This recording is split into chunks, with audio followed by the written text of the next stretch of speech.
Житель города Бишкек Майрамбек Осмонов, услышав новость о том, что цены на продукты питания значительно выросли, решил незамедлительно закупиться продуктами заранее. По его словам, цена на те же макаронные изделия, также на крупы, заметно увеличилась на 5 и 10 сомов.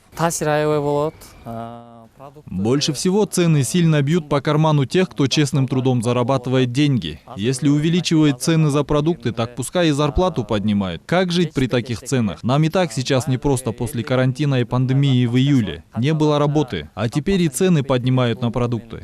Мы должны с голоду умереть.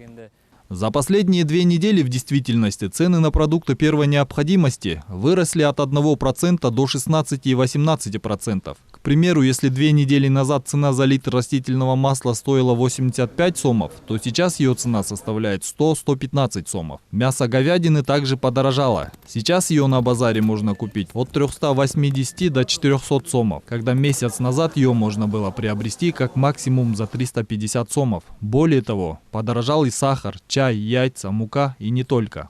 Негизи 1700 оптом алганбыз да, Казакстандан. А чейин биз 1350ден алчык. Берде уйдун эти, койдун эти, жылкын эти сатылат. Баарын баасы бирдей эле 380-400 сомдон килограмм сөөгү менен. Сөөгү жок 5 кечтей 480 сомдон. Балагы барган сайын көтөрүлүп атат го. Перецке көтөрүлдү. Перец болчу 25ден, азыр 40тан сөөгү тазалар калбады да.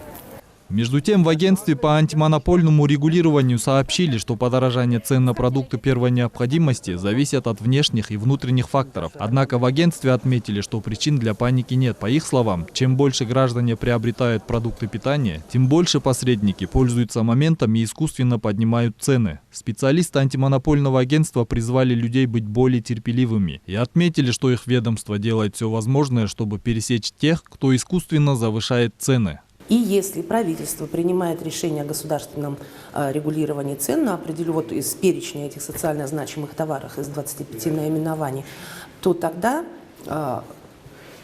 уже четко вступает в работу антимонопольный орган. Мы устанавливаем цену обоснованную и совместно с другими уполномоченными органами осуществляем контроль за правильностью применения этих цен.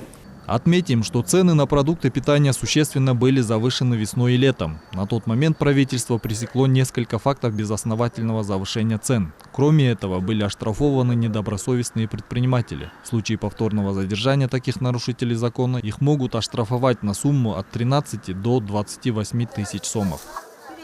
Аида Аматбекова, Азамат Кенжешев, Тынчтык Кульбаев, Нью ТВ.